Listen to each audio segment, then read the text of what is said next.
is the right way to live. Says the EPA promotional materials, quote, "The layout of a city or county and access to public transportation can hugely affect the carbon footprint and overall sustainability of the region." Imagine if you all had to come here tonight by public transportation and it didn't stop out here at this church. How would you get here? They don't care. And so it goes around the nation. And as these policies take shape, some residents are starting to figure it out. These plans, enforced by non-governmental organizations, non-elected bureaucrats, are much more than just good ideas for future growth. Of course, they assure you that they're all local plans and everyone has the opportunity for your input, those public meetings I mentioned. Well, really? Consider this. In Providence, Rhode Island, at a planning hearing, the room full of local residents were outraged by a state-led economic development program called Roadmap Rhode Island. They're very clever with this stuff. It was a raw social engineering scheme citizens did not want, and they made it very clear, we don't want this plan. And after heated comments, after a heated meeting, the unelected board, the regional council, voted unanimously to advance the plan. So much for public meetings. These and hundreds of similar events are the untold shame of a government-supported program called Regional Sustainable Development.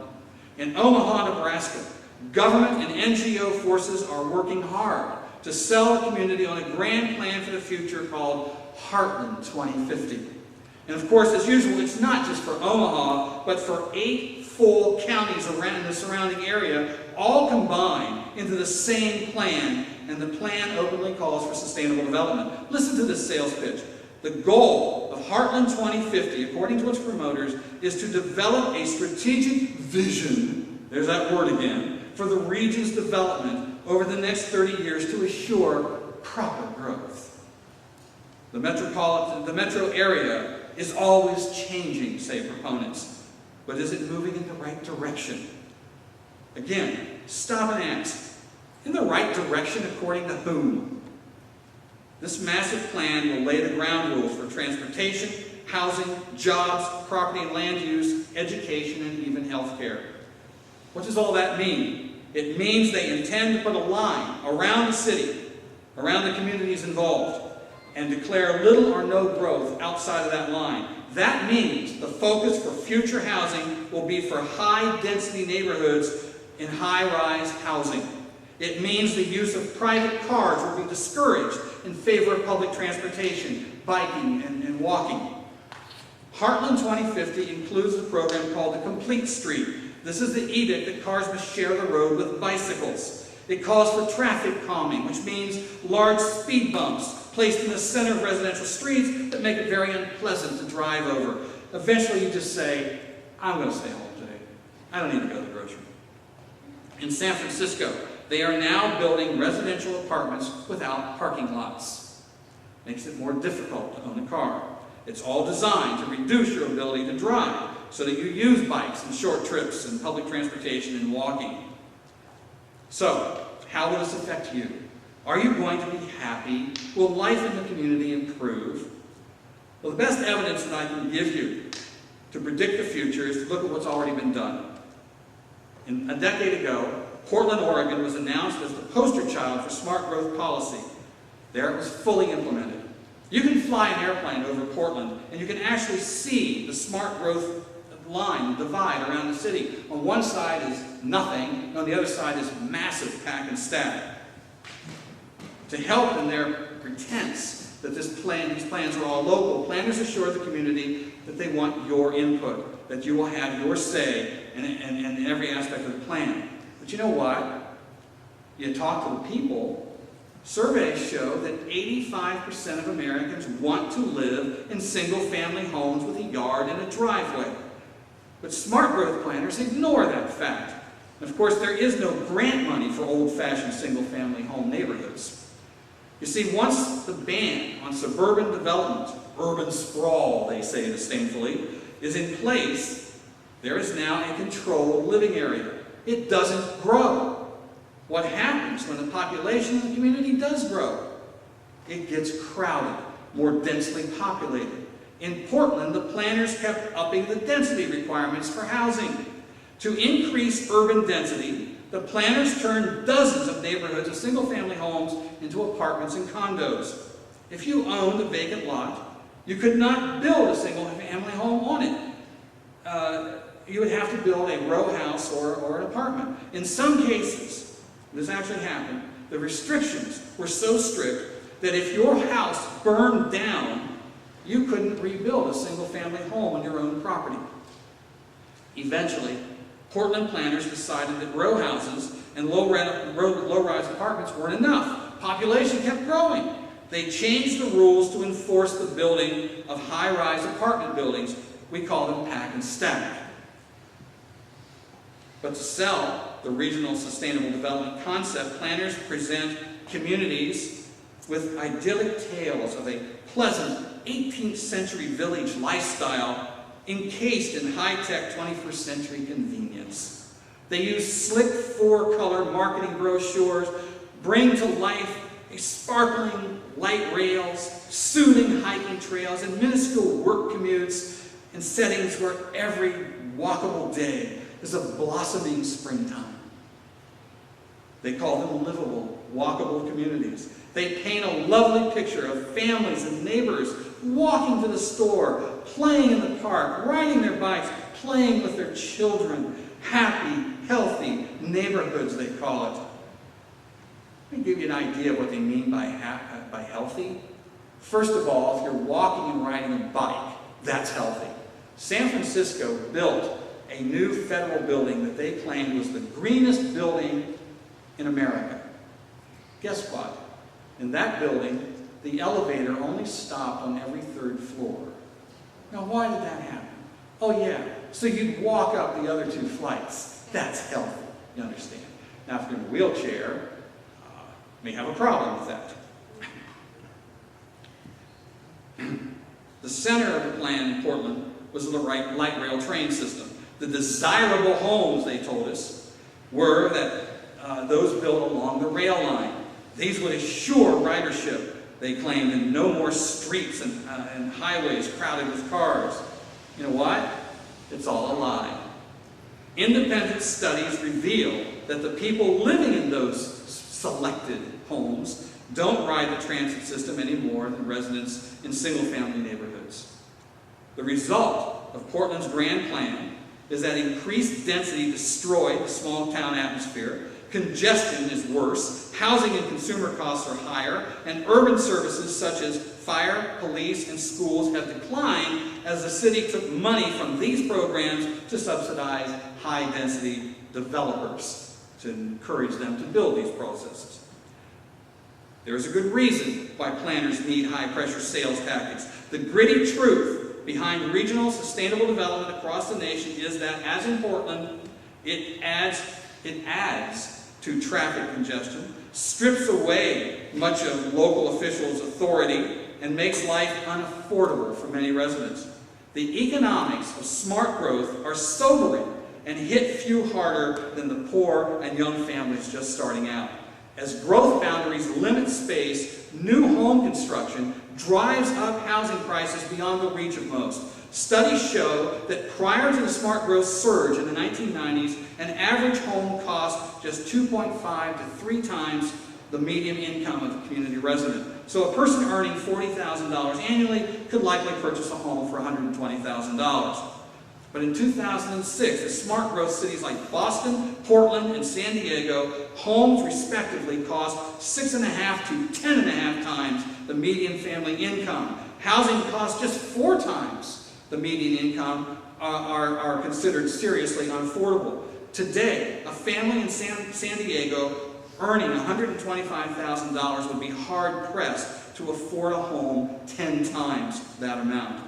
These smart growth economic realities are now forcing low-income and young people to rent and downsize. The poor have little hope of ever buying a home and ever experiencing what we used to call the American dream.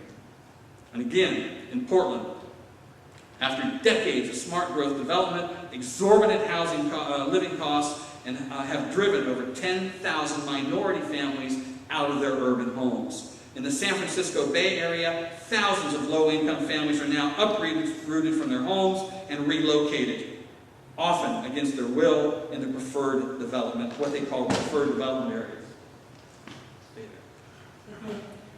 And what is it like living in the utopia of sustainable development? Everything is tightly controlled in a well-ordered society. In Orem, Utah, Betty Perry was arrested, handcuffed, and put in a holding tank because the grass in her front yard was dying. Violation, said the local zoning enforcement officer. Julie Bass in Oak Park, Michigan, wanted to plant an organic garden in her yard. She even asked the mayor and the city council if it was okay, and they both said yes. But as she went to work on it, she too was arrested by the local zoning enforcement officer and faced 90 days in jail. Power companies, in partnership with the government, are now installing smart meters on private homes. These meters give the power company control over the temperature in your home. I've had people, I've been on radio shows, I've had elderly people call me and say they can't get, in the wintertime, the temperature in their home above 60 degrees because of these smart meters, and they bake in the summertime. They will control the thermostat as a means to cut your carbon footprint under the excuse of stopping global warming. Let me tell you something.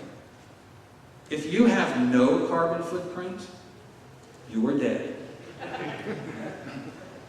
In Montgomery County, Ohio, Jenny Granado and her family are the victims of the Miami Valley Regional Planning Commission as they are forcing a bike highway across their property. This isn't a path that you take the kids out on the weekend and let them see the outdoors. This is a highway. They took out her entire front yard, and it comes within 7 feet of her front door. Her home is now unlivable, and the property is worthless. And they offered her nothing. And you know what? She went to her county commissioners, and she said, "Help me." She complained to them. And you know what they said? They said, "Oh, we didn't have anything to do with that. You have to talk to the Regional Planning Commission." So she went to them. You know what they said? "Oh, we don't have anything to do with that. All we did was apply for the grant." It's your county commissioners. Nobody's accountable. This kind of tyranny from a government that is unelected, unrepresentative of you, is the result of these processes and the result of Agenda 21. This is how government is spiraling out of control. These are not the actions of a free society. Americans are guaranteed through the Fourth Amendment to the Constitution to be secure in your homes. The problem is not traditional zoning and planning. The problem is the emergence of raw government power that is unchecked and out of control as it ignores individual liberty and private property rights. Further, we see more and more governments armed with the federal grants imposing arbitrary rules that try to enforce a one-size-fits-all straitjacket on everyone regardless of individual situations, and more government power leads to more government corruption. Even if you believe that there needs to be changes in our society to protect the environment, surely any honest American would admit that such actions by our government are out of line. Yet as Americans are being forced to live this way, all under the excuse of environmental protection, here's the kicker. A little known fact: none of it is necessary because it doesn't work. Not my words. A couple of years ago, the American Planning Association, that greatly respected planning group that's tearing up all our cities, did a study, an internal study, just to decide if their efforts to enforce smart growth worked. The APA's own study reported that smart growth does not work. This is the final concluding paragraph of that report. It says, quote, "The current planning policy strategies for land use and transportation have virtually no impact on the major long-term increases in resource and energy consumption. They generally tend to increase costs and reduce economic competitiveness. In many cases, the socio-economic consequences of less housing choices, crowding and congestion, may outweigh the very modest CO2 reduction benefits. End quote. But does the APA plan to change its planning policies? Not on your life. Why? Money. The lifeblood of the American Planning Association and the rest of these tyrants. The grant money it lives on would dry up if they ever decided to take their foot off the throats and let the people and local communities decide for themselves, as we did when we built the richest, freest nation in history. And that's why I and thousands of other Americans are so concerned. Nameless, faceless bureaucrats wielding power in the back rooms, untouched and unseen, is not freedom. Agenda 21 proposes a global regime that will monitor, oversee, and strictly regulate our planet's oceans, lands, streams, rivers, aquifers, seabeds, coastlands, wetlands, forests, jungles, grasslands, farmlands, deserts, tundras, and mountains.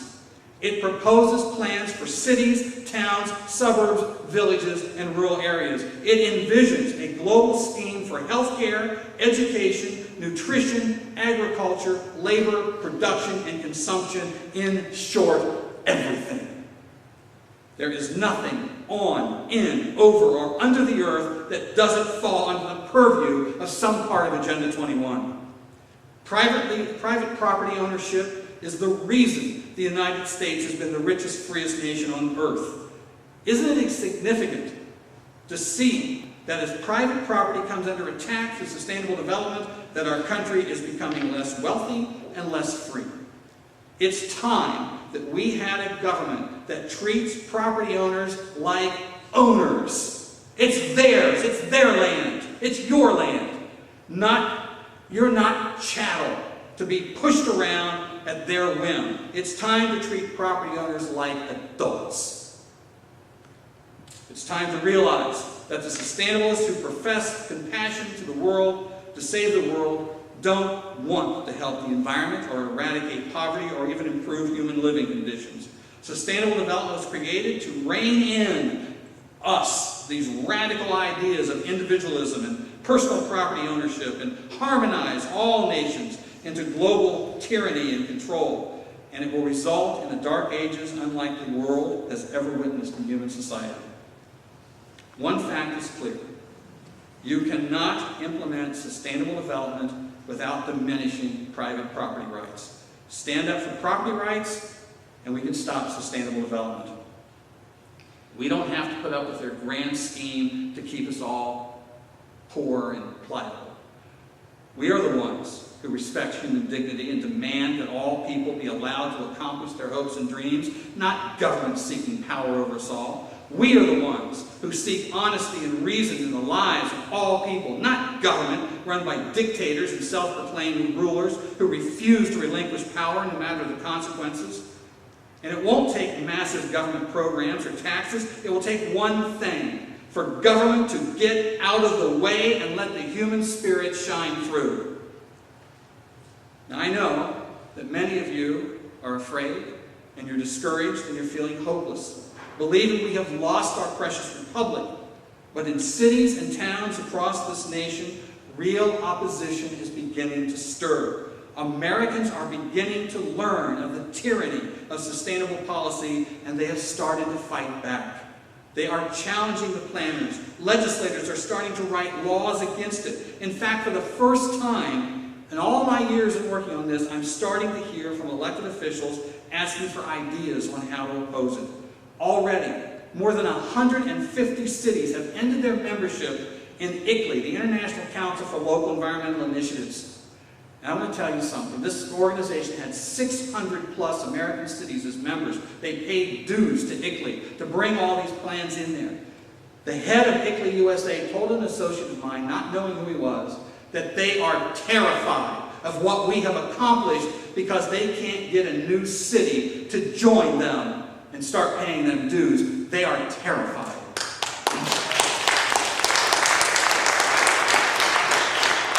At least 10 states, state legislatures, have passed anti-sustainable legislation, and even the Republican Party has included anti-Agenda 21 language in its platform. In fact, I just came from Augusta, Maine, where I presented testimony against smart growth to a state legislative committee. This has never happened before. My appearance there for our movement was historic. We are learning new tactics and legislative plans to knock out Agenda 21 policies. A revolution has begun. The fight starts on the local level. My friends, if we can maintain freedom on the local level, we can do it as a nation. So I say, let that revolution catch fire here, today, with every one of you. Thank you very much.